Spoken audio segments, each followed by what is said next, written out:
Welcome to the Slop Farm. Enjoy the video. In this video, I will show you how to make gravy tandoori chicken. Start with the chicken.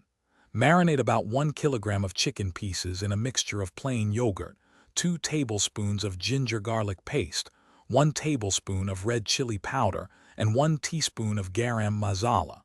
Let it sit for a minimum of 4 hours, or ideally overnight, in the refrigerator. This crucial step ensures the chicken absorbs all the wonderful flavors, making it incredibly tender and delicious for your gravy. Next, cook your marinated chicken. You can use an oven at 200 degrees Celsius for 20 to 25 minutes, or an air fryer at 180 degrees Celsius for 15 minutes. The goal is to get a slight char on the outside, which gives it that authentic tandoori taste. This partial cooking ensures the chicken is flavorful and ready to be incorporated into the rich gravy. Now let's build that incredible gravy. In a pan, sauté 2 medium-sized chopped onions until golden, then add 3 ripe tomatoes and about 10 to 12 cashews.